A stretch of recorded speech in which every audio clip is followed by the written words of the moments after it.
back to another episode of Federico Talks Watches. Now today I wanted to talk about something I was thinking over the holidays, and that is having a one brand collection.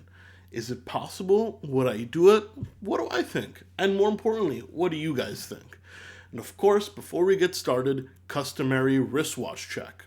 Today I'm still wearing the IWC Vintage Collection Engineer Limited Edition Laureus. What a mouthful. As I said, it's my favorite watch in my collection, but I rarely wear it. But now that it's on the wrist, I can't take it off. And another thing, guys, check out my Instagram account that's at Federico Talks Watches, because I want my next video to be a Q&A. So you guys can go to my Instagram account and comment on the photo, and I'll answer most of the questions I get. Well, maybe not most, because last time I got like 90 questions, but I'll try and answer as many as I can. And that is Federico Talks Watches on Instagram. Link in the description below. And of course, if you enjoy my content, don't forget to subscribe to this YouTube channel as well. The subscribe button is right down there. But more importantly, a one brand watch collection. What do I think? I've been getting this romantic notion in my head of collecting one brand, of being monogamous, of showing my support to only one brand. And there's a lot of brands that tickle my heartstrings. Two of them particularly are Cartier and Piaget.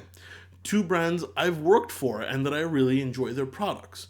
And every so often, I get the inkling, maybe I should sell some watches. I'd love to collect only Cartier. There's so many Cartier pieces I want.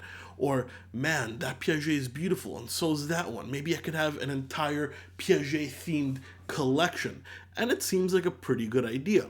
So I'll run down with you guys what those collections might look like. Now, there are hundreds of pieces that I'd love to have from these brands, but I figured I'd break it down into three of each. Let's start with Cartier. Of course, if I was going to start with a Cartier collection, I'd have to start with a Cartier tank, particularly the new or newer Louis Cartier. And this has a Piaget movement, so I kind of get best of both worlds.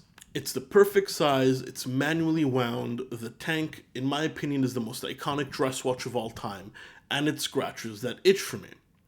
Second, I'd get something a little bit more complicated. And I was thinking of going with the now discontinued Cartier Tortue single push piece chronograph, part of the Privé collection, in rose gold. This is a beautifully shaped watch, single push piece chrono, very, very complicated, and it's got a beautiful case back. So it ticks all those boxes as well. And then I'd probably have to go with something I could wear every day. And in my opinion, nothing is more Cartier than the Cartier Santos Galbe two-tone. This is the Santos on a bracelet with the gold screws and the metal case. Man, this is a design icon. Worn and made famous by Gordon Gekko, and it's a very 80s watch. I think it's perfect. It's metal, so you can wear it every day. It's an ETA movement, so it's easy to service. Sure, not particularly water resistant, but, who am I kidding? I'm not exactly the active sportsman. But I think these three watches would scratch that itch very, very well. And I can definitely see myself, living with a Cartier collection with these three watches as the base. Now, Piaget, I could do something similar as well. First off, I'll go with a watch that I got to wear for a few years and I fell in love with. And that is the Piaget Emperador Cousin Dual Time in rose gold. I got to wear the white gold version. I find this to be one of the most elegant and versatile watches out there. Yes, more on the dress side, but the case is 42 millimeters, so you can wear it casually as well. I love rose gold, and it's a dual time feature. I travel a lot, it's my second passion, so that fits the bill fantastically. Not to mention that gorgeous in-house movement. It's almost the perfect watch. Then, of course, as this dress watch, we're going to go with a Piaget Altiplano. Maybe not as famous as the Cartier tank, but executed just as well. I think the Altiplano is the quintessential round dress watch. In fact, it holds many world records for thinness. The one I like is the manual wind with the off-centered seconds, so Art Deco. And I love the silver dial with the white gold. Understated, beautiful, but for those who know what it is and recognize it, a fantastic choice. And then for the everyday piece, we can go with the just released Piaget Polo S. Automatic movement, water resistant, steel bracelet, steel case, Piaget's first steel watch. Man, and it's beautiful. I love that dial. Sure, it harkens back a little bit to the Aquanaut and the Nautilus, but for $9,300, you can do a lot worse. And Piaget, the quality is definitely there. I love this piece, and I think these three pieces would fit my Piaget pillars quite well.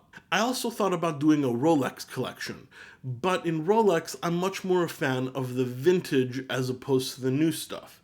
So I was thinking maybe like a red sub, which are getting quite expensive nowadays, maybe a steel Daytona with the non-ceramic bezel, and then throw in a GMT Master 2.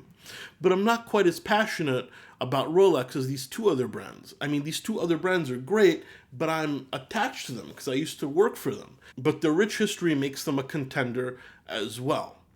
I don't know, it's a pretty funny idea I had. I came to the conclusion that I don't know if I can do it, simply because I love so many pieces from so many brands. I'd love to have an IWC Portuguese perpetual calendar. I'd love to have an FP Journe, a Roger Dubuis Sympathie. I want a Seiko Sumo.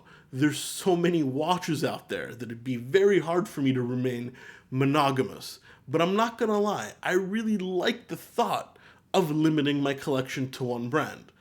I just don't know if at this point in my life it's something that I can do. But I certainly admire people that do that. What do you think, guys? Could you remain loyal to one brand? What brand would that be? And why would you remain loyal to that one particular brand? It's something to think about.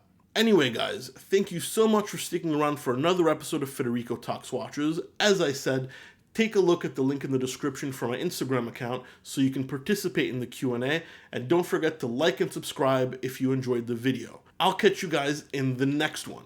Take care.